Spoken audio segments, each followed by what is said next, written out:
I built a greenhouse in my backyard in the suburbs of Rockville, and I grew seedlings. My whole seedling enterprise, I guess it failed. I don't know if it failed, but it didn't take off. So the following year, I rented out 6 plots in a community garden, and I grew salad. And I somehow convinced the only farmer's market to accept me. And I went there every week and I sold salad mixes. And I actually found that people were into that. They liked the idea of the salad buffet that was raised locally. And while at that market, I met my current partner. His name's John Braille. And John was a first-year farmer, and he was farming here at our house. And we both realized that with young families and living off the farm, that we could both use a partner. So we decided to work together starting the following year, that fall, 2008. So 2009 was the first year that we grew together. We came together and we decided that this was going to be the place where we grew. There was already a garden here at our house, the youth garden. That garden continued in another plot. We kind of worked together the first year. We started at about we started with 1/3 of an acre. We slowly built up to about 2 acres, and now we manage 12 acres.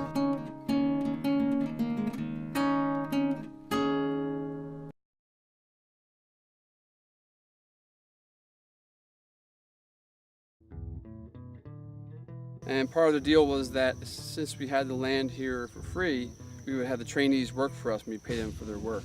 The mission at our house is a residential job training program.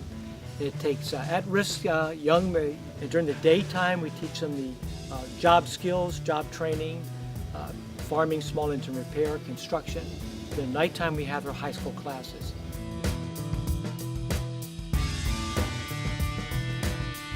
It's a training ground for young men who have had a hard time in life, who are basically trying to put their lives back together. So our kind of main goal is to grow organic vegetables, but we also have in our mission statement a mission to work with these kids, which is really great for all of us, I think.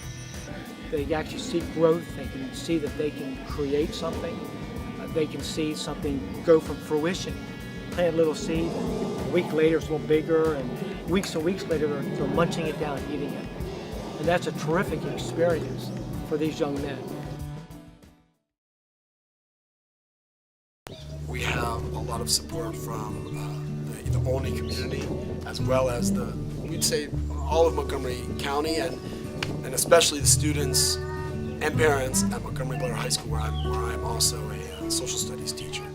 A lot of our students work here in the summer with us. They provide a critical link to the community. They also provide critical labor. I'm Aaron, I'm one of the college interns here. I'm Jordan.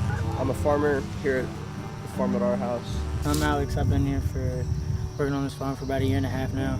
My name is Chris Martin, and I'm the assistant farm manager here. And right now I am harvesting zinnias to make bouquets out of, to take to our Crystal City market in Virginia. I work with like trainees and stuff, and high school interns to produce vegetables and fruits.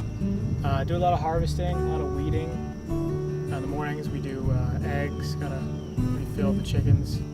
They need me to weed whack. They need me to pretty much do whatever they need me to do. I just get it done. This is called the 9 acre. Here we grow a lot of like salad greens and stuff, and some like green onions, spinach, baby kale, stuff like that.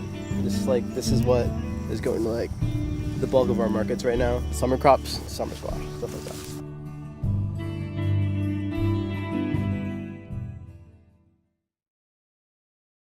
I noticed that organic farming and organic produce had become even more popular than in the year 2000 when I really got into this. At that time, I thought it was maybe a trend, and I realized that it was not just a trend, it's a growing phenomenon. So here at our house, the farm at our house, we believe that growing in a sustainable way is really important. There are different ways you can farm organically. You can go with the National Organic Program, which is a set of rules that the federal government puts out. And it's a pretty strict list. We're allowed to use a very limited number of pesticides and fertilizers, basically household kind of naturally derived substances. They're much less harmful to the beneficial insects like bees, which are running into a lot of problems from neonicotinoid pesticides right now from conventional farming. We track everything from seed to the actual produce that comes from that seed. So, we want to be part of this bigger solution, and part of that has to do with documenting what we do. Growing organically is really the only thing I'm interested in. I wouldn't want to do it any other way. And that's because I care about the environment, and I care about the health of our workers and the customers. A CSA stands for Community Supported Agriculture. It's all the rage now. The CSA model has been around for like 30 years, started in Europe.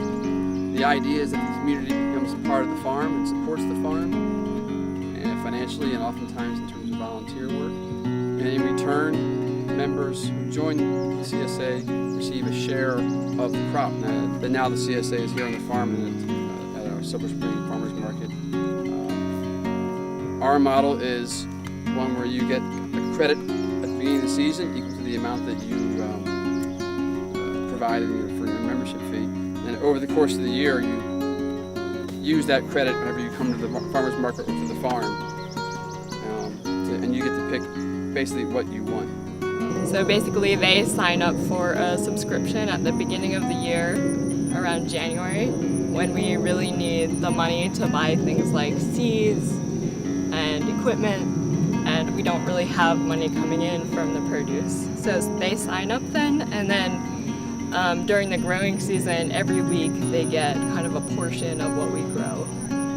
So they kind of invest in us and then reap the benefits. And our CSA is unusual too, in that the customers, the members, are welcome to come and pick their own herbs and flowers and whatever else we have in abundance. That's something that some of our members really enjoy, and they bring their kids out, and their kids get really excited about seeing the chickens and picking the flowers too. We don't box. One of our rules here is we do not box produce. We bring produce to market. We let people decide what they want. So we'll give them 9 items a week. They go to market. Of the produce we bring, they can decide what 9 items they want. Our farm manager was instrumental in bringing about that model. And I think that model is very successful because anything we can do to give consumers greater choice, we want to do.